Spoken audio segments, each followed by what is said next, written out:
Alors, depuis les M23 jusqu'à aujourd'hui, qu'est-ce qui échappe au gouvernement pour qu'on mette fin à la guerre de l'Est?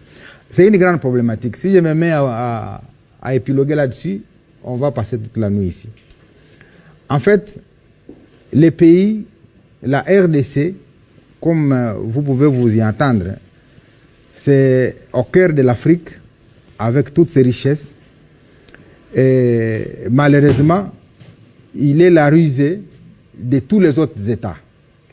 Et lorsque nous prendrons conscience de cela, et la conscience est en train déjà de naître totalement, je pense que nous allons arriver à trouver des réponses précises à la question d'insécurité chez nous. Parce que la guerre telle qu'elle est menée, je l'ai dit dans un des médias ici, la guerre de Bunagana a commencé lorsque nous voulions commencer la route entre Bunagana, Rutshuru et Goma, route asphaltée. Lorsque nous allions commencer la route Beni, Kasindi, Beni, Butembo.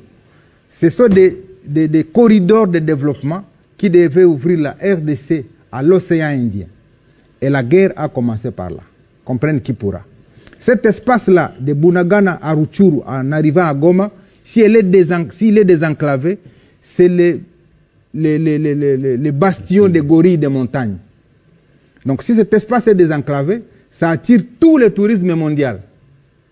Donc il y a des pays qui, à la suite de ce désenclavement de cet espace, souffrent par le tourisme dont ils font la propagande à travers le monde.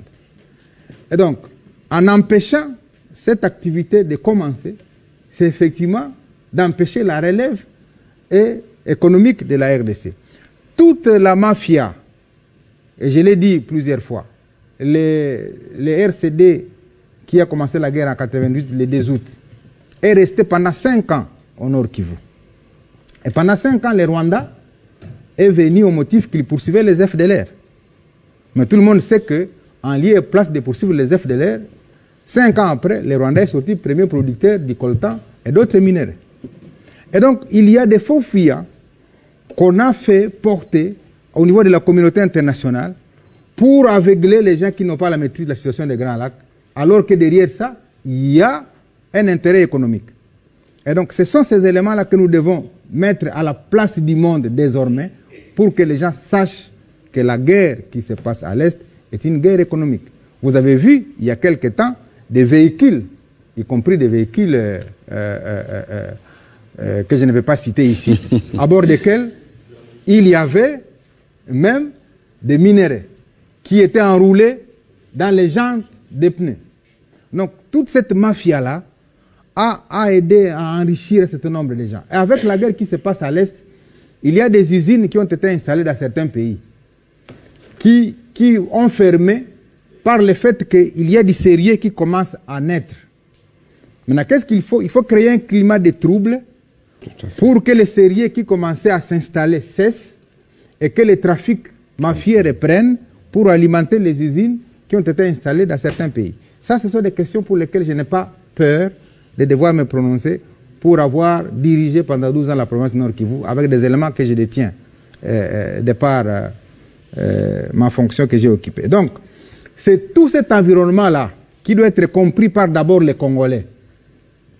Parce que quand vous êtes à Kinshasa, au Congo central, à l'Équateur, on a une autre compréhension de ce qui se passe à l'Est. Et j'ai souvent entendu les gens dire non, ça, ce sont des histoires d'entre eux là-bas. Je crois que ma manière de communiquer ici est aussi pédagogique pour permettre aux gens qui ne sont pas de cette partie de comprendre que cette question nous concerne tous. Elle n'est pas une question des gens de l'Est ou de Butembo ou de Lubero ou de Rutshuru. Elle nous concerne comme Congolais parce que le complot est tellement grand que si nous ne prenons pas conscience, effectivement, on ne peut pas s'empêcher de voir demain des choses en train d'éclater. Parce qu'il y a des discours qui se font au niveau international pour dire la RDC est un grand ensemble qui ne sait pas se gérer. Et que donc, il faudrait que la RDC soit réduite dans des petits ensembles qui sont facilement gérables. Ces discours-là sont de nature, effectivement, à nous amener vers un plan. Un plan qui est ourdi par ceux qui instrumentalisent le climat d'instabilité, d'insécurité, parce que l'important, ce n'est même pas de savoir l'agresseur. On peut même attaquer l'agresseur aujourd'hui, mais moi je pense l'important c'est de savoir l'agresseur lui aussi, il agit sous quel chapeau? Je suis heureux, et c'est ça la force de la diplomatie du président Tshisekedi, que lorsqu'il est allé à Luanda, eh bien, on a vu les 2 chefs militaires qui se battent sur le territoire congolais. Parce qu'en lieu et place du M23 qui devait se retrouver à Luanda, on a vu les 2 chefs militaires. Et donc, ceux qui se sont retrouvés là-bas ont réaffirmé devant la face du monde que c'est nous qui nous battons sur le sol congolais, et donc nous venons parler. Ça, c'est la force de la diplomatie congolaise. Et donc, je pense qu'on est en train de gagner petit à petit, et il faudrait que le peuple congolais accompagne son gouvernement pour qu'on en arrive à extirper tous ces éléments-là qui nous ont échappé depuis un certain nombre d'États. Et je crois que si la conscience est collective, nous allons arriver à bouter dehors. Et la résistance populaire telle que vous la voyez aujourd'hui, à travers toute la République, c'est ce qui fait hésiter les réseaux qui pensent qu'il faut subdiviser le pays en petits ensembles. Parce qu'on sent que les Congolais de l'Est, de l'Ouest, du Centre et de partout ailleurs est tellement unis qu'il ne veut pas qu'un seul centimètre soit cédé à quelqu'un d'autre. Il y a des déplacés aujourd'hui qui sont en Ouganda, mais qui ne veulent même pas rentrer à Bunagana, parce qu'elles ne veulent pas être sous la coupe des agresseurs.